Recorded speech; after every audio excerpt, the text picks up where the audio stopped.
ಸರ್ಕಾರಿ ಉರ್ದು ಬಾಲಕರ ಹಿರಿಯ ಪ್ರಾಥಮಿಕ ಶಾಲೆಯಲ್ಲಿ ನೀರಿನ ಜಗ್ ಒಂದು ಸ್ಫೋಟಗೊಂಡಿದೆ. ಹಾಗಾದ್ರೆ ಯಾಕೆ ಈ ರೀತಿಯಾಗಿ ಏನಾಯ್ತು? ಜಗ್ನ ನೀರಿಗೆ ಕೆಮಿಕಲ್ ಹಾಕಿರುವಂತಹ ಹಿನ್ನೆಲೆ ಸ್ಫೋಟಗೊಂಡಿದೆ ಅಂತ ಗೊತ್ತಾಗ್ತಾ ಇದೆ. 7ನೇ ತರಗತಿಯ ವಿದ್ಯಾರ್ಥಿಗೆ ಗಾಯ ಕೂಡ ಆಗಿದೆ. ದೇವನಹಳ್ಳಿ ತಾಲೂಕಿನ ವಿಜಯಪುರ ಪಟ್ಟಣದಲ್ಲಿ ನಡೆದಿರುವಂತಹ ಘಟನೆ. ಪಟ್ಟಣದ ಜಿಲ್ಲಾ ಗ್ರಂಥಾಲಯದ ಮುಂಭಾಗ ಇರುವಂತಹ ಸರ್ಕಾರಿ ಉರ್ದು ಶಾಲೆ ಇದು.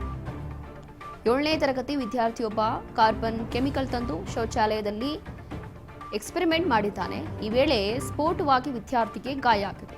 ತಕ್ಷಣ ವಿದ್ಯಾರ್ಥಿಯ ಬಟ್ಟೆ ಬಿಚ್ಚಿಸಿ ದೇವನಹಳ್ಳಿ ಖಾಸಗಿ ಆಸ್ಪತ್ರೆಗೆ ರವಾನಿಸಿದ್ದಾರೆ. ಈ ಒಂದು ಜಗ್ಗು ಸ್ಫೋಟಗೊಳ್ತಾ ಇದ್ದಂತೆ ಶಾಲೆಯಲ್ಲಿ ಬೆಚ್ಚಿ ಬಿದ್ದಿದ್ದಾರೆ ವಿದ್ಯಾರ್ಥಿಗಳು. ಸ್ಥಳಕ್ಕೆ ವಿಜಯಪುರ ಪೊಲೀಸರು ಭೇಟಿ ಕೊಟ್ಟು ಪರಿಶೀಲನೆ ನಡೆಸಿದ್ದಾರೆ. ಬೆಂಗಳೂರು ಗ್ರಾಮಾಂತರ ದೇವನಹಳ್ಳಿ ತಾಲೂಕಿನ ವಿಜಯಪುರ ಪಟ್ಟಣದಲ್ಲಿ ನಡೆದಿರುವಂತಹ ಘಟನೆ. ಎಕ್ಸ್ಪೆರಿಮೆಂಟ್ ಮಾಡಕ್ಕೆ ಹೋಗಿ ಈ ಒಂದು ದುರ್ಘಟನೆ ನಡೆದಿದೆ. 7ನೇ ತರಗತಿ ವಿದ್ಯಾರ್ಥಿಯೊಬ್ಬ ಕಾರ್ಬನ್ ಕೆಮಿಕಲ್ ತಂದು ಆ ಒಂದು ನೀರಿನ ಜಗ್ ಒಳಗೆ ಹಾಕಿದ್ದಾನೆ. ಆ ಸಂದರ್ಭದಲ್ಲಿ ಇದು ಸ್ಫೋಟಗೊಂಡಿದೆ. ಎಕ್ಸ್ಪೆರಿಮೆಂಟ್ ಮಾಡಲಿಕ್ಕೆ ಹೋಗಿರುವಂತಹ ಸಂದರ್ಭದಲ್ಲಿ ನಡೆದಿರುವಂತಹ ದುರ್ಘಟನೆ. ಓರ್ವ ವಿದ್ಯಾರ್ಥಿಗೆ ಗಾಯ ಕೂಡ ಆಗಿದೆ. ತಕ್ಷಣ ಆ ಒಂದು ವಿದ್ಯಾರ್ಥಿಯ ಬಟ್ಟೆಯನ್ನು ಬಿಚ್ಚಿಸಿ ಖಾಸಗಿ ಆಸ್ಪತ್ರೆಗೂ ಕೂಡ ರವಾನಿಸಿದ್ದಾರೆ. ಚಿಕಿತ್ಸೆ ಕೊಡ್ತಾ ಇದ್ದಾರೆ. ಸರ್ಕಾರಿ ಉರ್ದು ಬಾಲಕರ ಹಿರಿಯ ಪ್ರಾಥಮಿಕ ಶಾಲೆ ಇದು. ಆ ಒಂದು ನೀರಿನ ಜಗ್ನಲ್ಲಿ ಒಂದು ಕೆಮಿಕಲ್ ಹಾಕಿದ್ದಾನೆ ಎಕ್ಸ್ಪೆರಿಮೆಂಟ್ ಮಾಡಲಿಕ್ಕೆ. 7ನೇ ತರಗತಿಯ ವಿದ್ಯಾರ್ಥಿಗೆ ಎಕ್ಸ್ಪೆರಿಮೆಂಟ್ ಮಾಡೋವಂಥದ್ದು ಏನು ಬಂತೋ ಗೊತ್ತಿಲ್ಲ. ಆದರೂ ಕೂಡ ಸಣ್ಣ ಪುಟ್ಟ ಮಕ್ಕಳು ಏನು ಮಾಡೋಕ್ಕೆ ಹೋಗಿದ್ದಾರೋ ಗೊತ್ತಿಲ್ಲ. ಕಾರ್ಬನ್ ಕೆಮಿಕಲ್ ತಂದು ಶೌಚಾಲಯದಲ್ಲಿ ಎಕ್ಸ್ಪೆರಿಮೆಂಟ್ ಮಾಡಿದ್ದಾನೆ. ನೀರಿನ ಜಗ್ ಒಳಗೆ ಆ ಒಂದು ಕೆಮಿಕಲ್ನ ಹಾಕಿದ್ದಾನೆ. ಆ ಸಂದರ್ಭದಲ್ಲಿ ಸ್ಫೋಟಗೊಂಡಿದೆ. ಹಾಗಾಗಿ ಸ್ವಲ್ಪ ಗಾಯಗಳು ಕೂಡ ಆಗಿದ್ದಾವೆ. ಹಾಗಾಗಿ ಆ ಒಂದು ಬಾಲಕನನ್ನು ಈಗಾಗಲೇ ಚಿಕಿತ್ಸೆ ಕೊಡಲಾಗ್ತಾ ಇದೆ. ಸರ್ಕಾರಿ ಉರ್ದು ಬಾಲಕರ ಹಿರಿಯ ಪ್ರಾಥಮಿಕ ಶಾಲೆಯಲ್ಲಿ ನಡೆದಿರುವಂತಹ ದುರ್ಘಟನೆ ಇದು.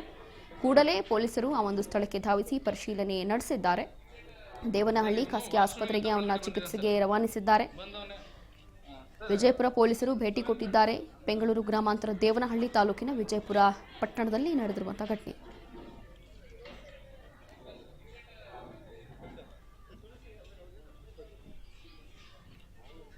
ಸರ್ ಇವನು ವಾಶ್ರೂಮಿಗೆ ಅಂತ ಒಳಗಡೆ ಬಂದಿದ್ದಾನೆ ಸರ್.